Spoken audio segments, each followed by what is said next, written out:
Go home, you incompetent junior high school dropout. That's what my department manager Yabe said to me at the party celebrating the new president's inauguration.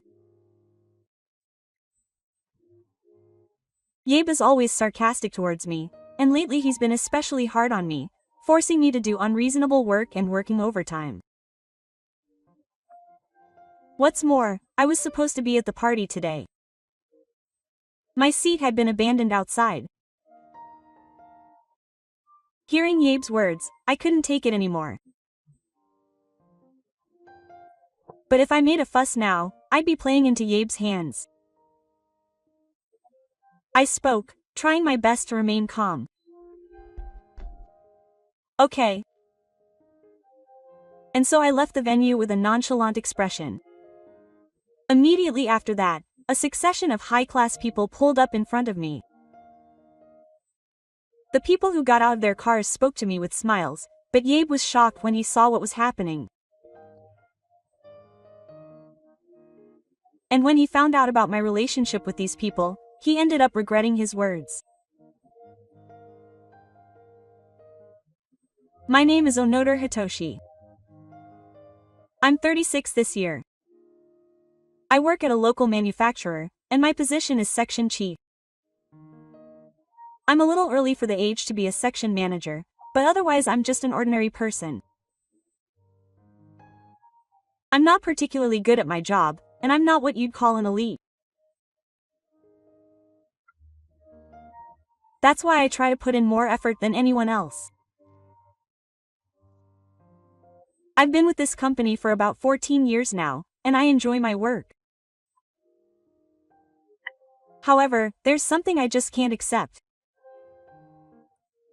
It's Yabe or NATO, who was assigned to my department as a section manager this year. Yabe is 52 years old this year, and his accommodating attitude is noticeable, but his attitude towards me is especially bad. Hey, translate all the English parts. And add any missing information. Okay. When's the deadline? The materials will be used in a meeting tomorrow morning, so please have them ready by then. Oh, tomorrow? Yabe gave me an impossible task as soon as he became section manager. If I just dropped my own work and worked on it, I might be able to finish it in a few hours. But Yabe gave me the task an hour before the regular working hours. I glanced through the materials, but it was clear that this wasn't a task that could be completed in an hour. I tried telling Yabe about it because there was absolutely no way it would end, but he just said that as a section chief, you should be able to do that much. I wanted the other employees to help me, but it was a very busy time, and everyone was busy with their own projects.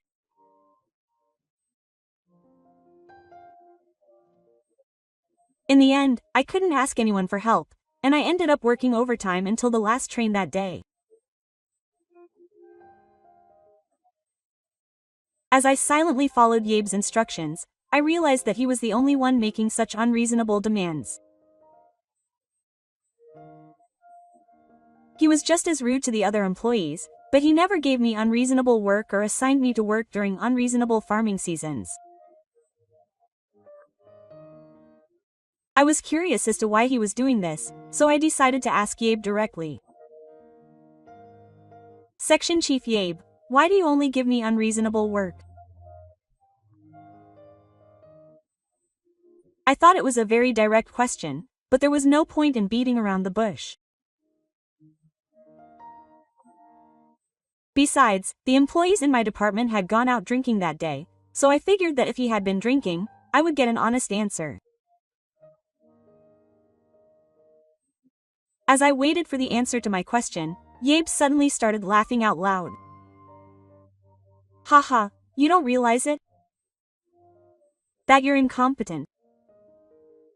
Me? You're the only one who does. I heard that my highest level of education is a junior high school graduate. How did you get into this company when you're like that? I don't know why Yabe knows, but I am a junior high school graduate.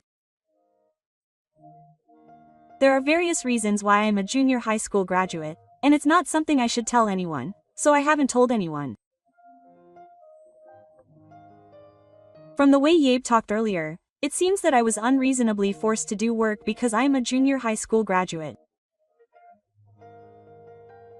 Is it okay for me to be treated so unfairly? I was thinking about various things in my head while drunk and my thinking ability was impaired.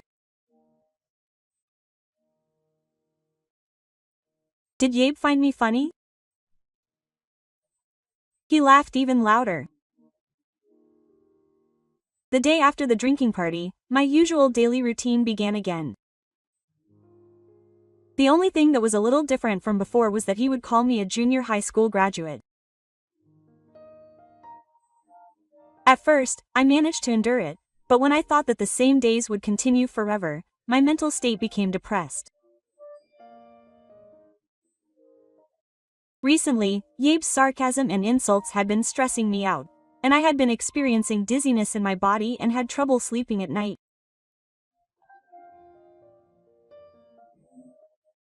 I somehow managed to go to work while going to the hospital, but to be honest, I was so mentally and physically exhausted that I wanted to take a day off.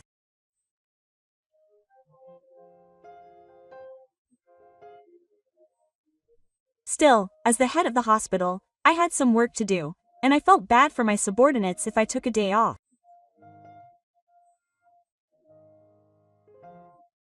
When I thought about the people working so hard, I couldn't just run away. I wondered how long these days would last. Every day, only negative thoughts dominated my mind. In the midst of all this, a new president took office. As had been rumored for a while, a party was being held to celebrate the new president's inauguration.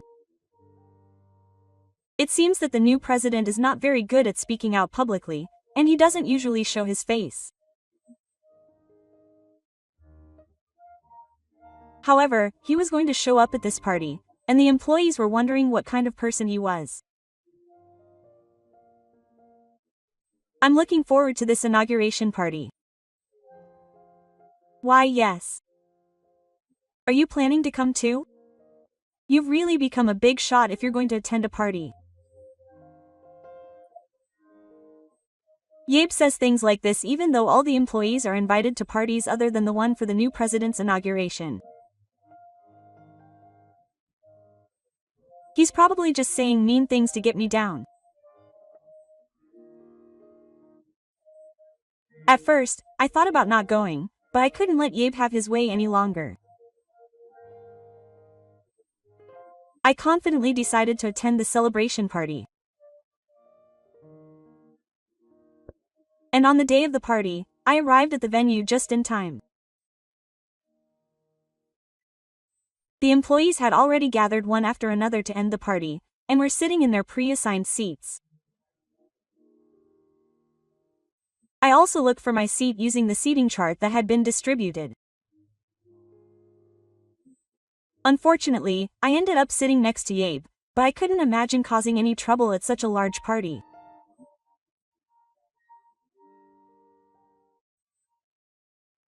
I searched for a seat while thinking of reasons why I could attend with peace of mind, but when I compared the seating chart to the seat, I noticed that there was no chair prepared for me.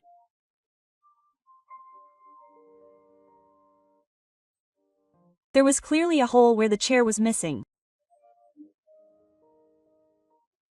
Yabe, who had already arrived, looked at me with a grin on his face as he saw me leaving with the seating chart. What's wrong? Aren't you going to sit down? No, it seems there's no seat for me. Of course. I threw it away beforehand. Now that I think about it, when I entered the venue, I saw a chair placed in an unnatural position outside.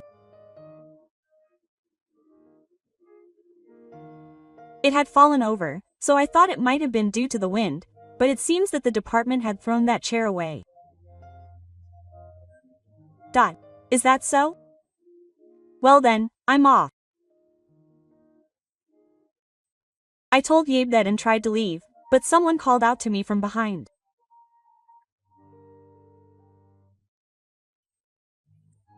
I thought he would make a big deal out of being a middle school dropout, but apparently a party celebrating the new president's inauguration is of no concern to him.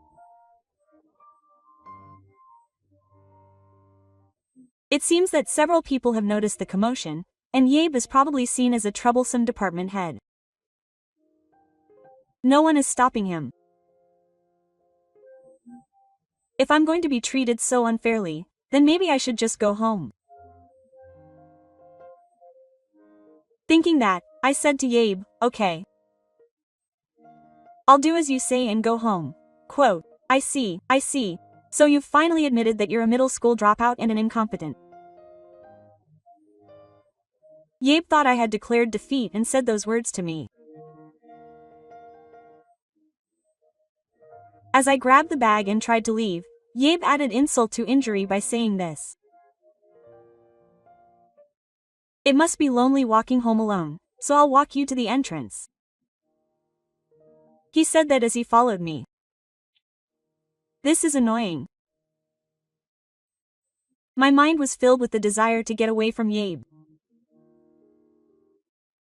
Anyway, just as I was about to leave the venue, expecting everything to be fine, something happened. As soon as Yabe and I left the party venue, luxury cars pulled up one after another in front of the venue. Anyone could tell that the cars parked in front of the venue were luxury cars.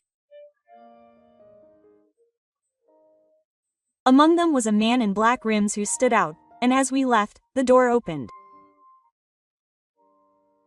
The man who stepped out of the rims was the new president.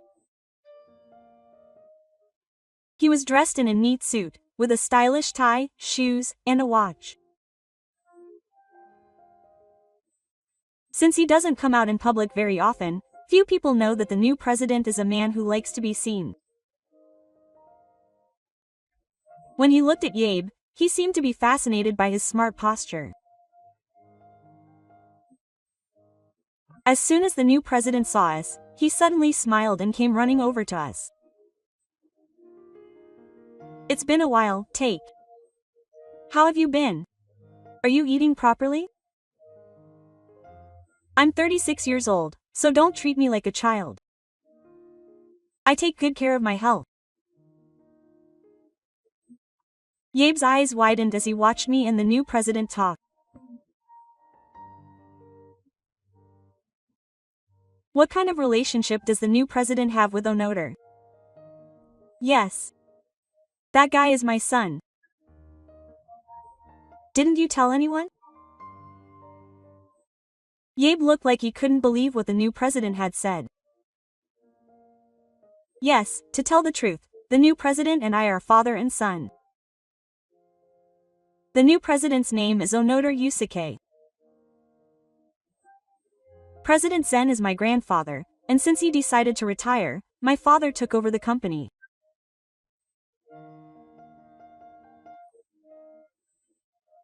I didn't want to be accused of riding on my father's coattails, so I didn't tell anyone that I was President Zen's grandson and the new president's son.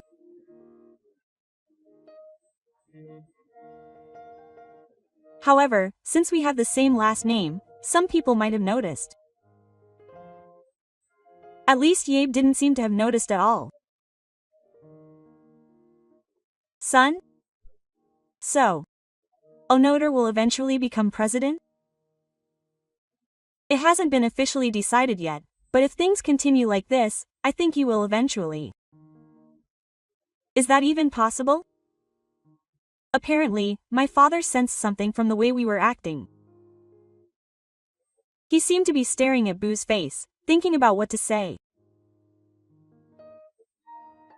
I hadn't told my father about Yabe's harassment, and I had no intention of making it a big issue.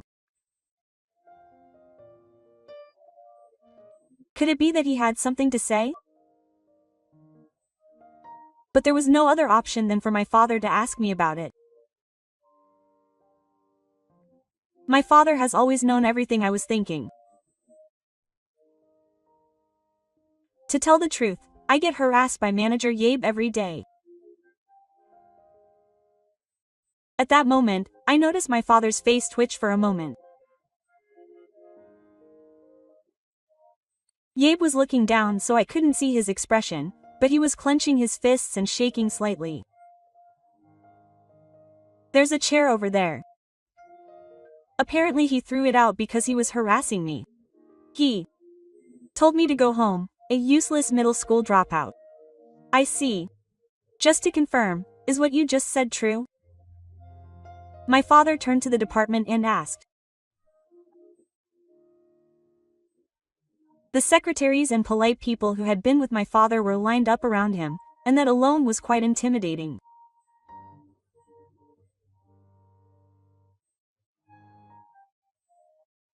How many of them could honestly say that they had been harassing the new president's son? Regardless of whether it actually happened, it's normal to think that they might be fired.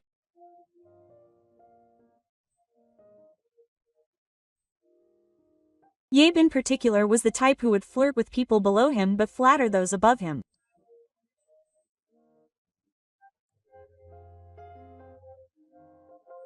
So there was no way he could tell the president that he had been harassing his son. In fact, Yabe just kept his head down and couldn't say anything. Well, never mind. The party's about to start, so I'll ask him about the details later. With that, my father entered the party venue. I picked up a chair that had been thrown away outside and followed my father into the venue. We lined up the chairs low and joined the party, but Yabe never showed up again. I was able to enjoy the party to my heart's content because Yabe wasn't there, and I'm really glad about that. Maybe I should have told Ichi that I was the new president's son sooner. I had had a good drink that day, and for the first time in a while, I was able to sleep soundly. And the next day, I went to the office as usual. I hoped that Yabe would reflect on what happened yesterday, and I sat down at my desk expecting an apology from him. Usually, Yabe would dump all sorts of work on me from the morning, but today, unusually, he didn't talk to me. I continued working like that until the afternoon came. In the afternoon, Yabe and I were called to the president's office, and we headed there together in silence.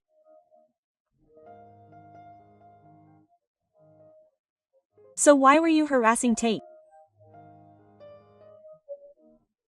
Because he was a junior high school dropout and couldn't do his job. Oh. Was Tate really incompetent at his job?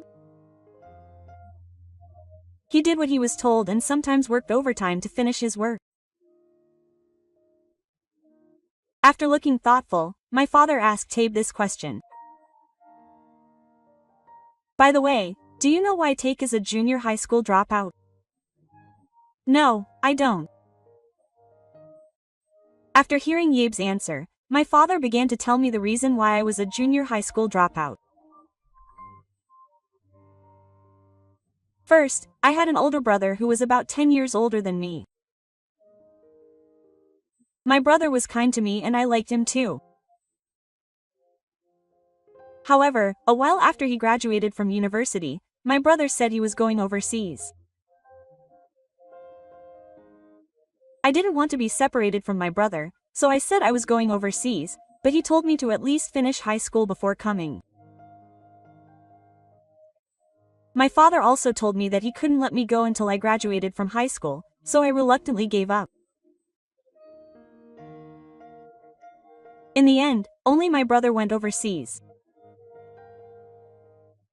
I regularly communicated with my brother by email and phone, so I didn't feel lonely even when we were apart. Then I received news that my brother had fallen ill. In a panic, I told my father to leave and rush to where my brother was. My brother's illness had already progressed, so we couldn't be happy about our reunion. I had originally planned to return home after seeing my brother's face, but I told him that I didn't want to go back because I didn't want to be separated from him. At first, my father tried to force me to go back, but since I insisted, he decided to let me stay with my brother. From then on, I decided to take care of my brother with the help of the local people and stay by his side until the end. My brother's illness was said to be incurable, and there was no hope of recovery even with treatment. As his final moments approached, my desire to not be separated from my brother grew stronger, and I would cry every day when no one was watching. Then, 1 year after I arrived overseas, my brother passed away. The reason he went overseas was because he wanted to study so he could take over our company in the future. I returned to Japan immediately after my brother passed away, but I didn't have the energy to go to junior high school, and I barely managed to graduate with the minimum number of attendance days. After graduating, I didn't go to high school and spent my days shut up at home, but I started working part-time to reintegrate into society. I used to feel alive only when I was working part-time, but I started to enjoy my job. After working for a few years, I was asked if I wanted to become a full-time employee, and I finally got a full-time job.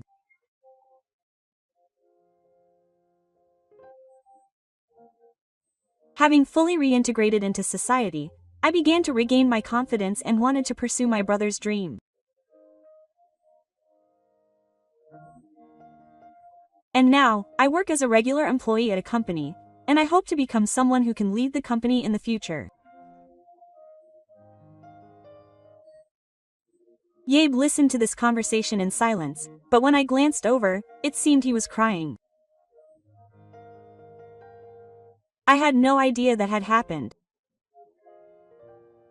Why are you crying? I have a younger brother, and he compared his brother to Ta. Yabe seems to be a real fan of younger brothers, and comparing me to his brother made him feel indescribable.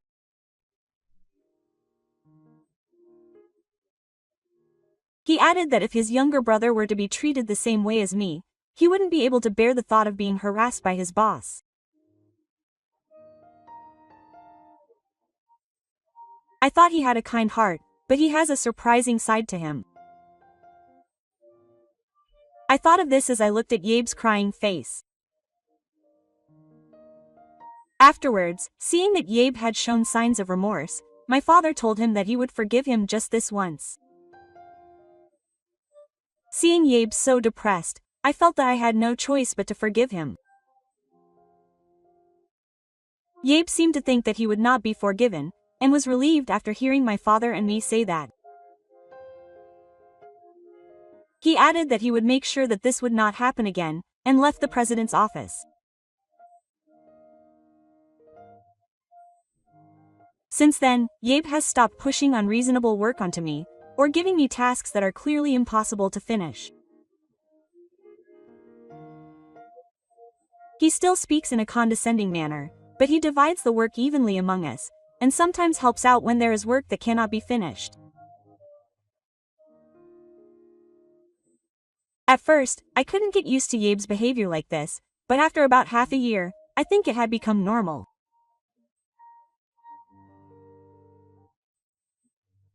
I feel like the atmosphere in the office has improved somewhat since Yabe stopped harassing me. After all, if someone is feeling bad, the atmosphere around them will become stagnant. It seems that the work has increased as the office has become brighter overall.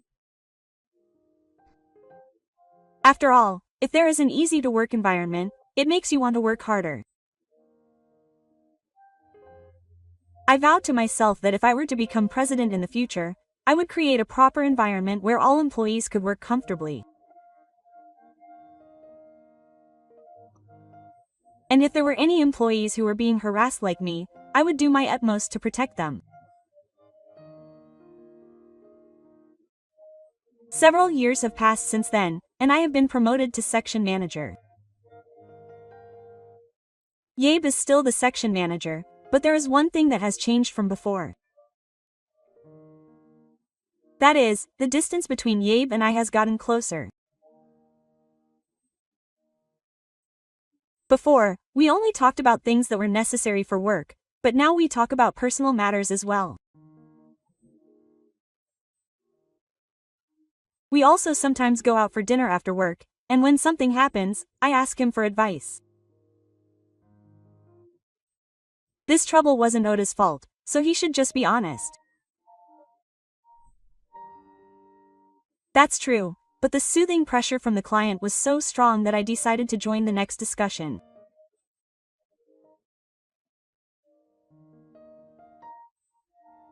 In the past, he would have told me to handle the trouble myself, but now he tries to protect me, his subordinate.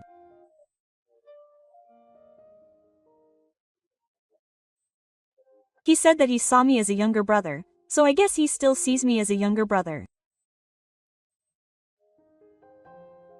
To tell the truth, I also feel that Yabe is like an older brother to me. I sometimes wonder what my life would have been like if my brother had been alive.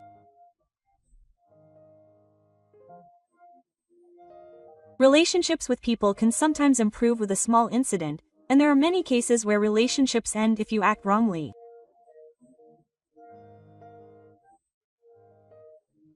In such a situation, I feel really lucky to have someone like my brother who can train me. At first, I thought it was unpleasant, but as long as you don't act wrongly, things will eventually go in a good direction. I was thinking about this while having a regular drinking party with Yabe. Seeing me like this, Yabe smiles happily while drinking.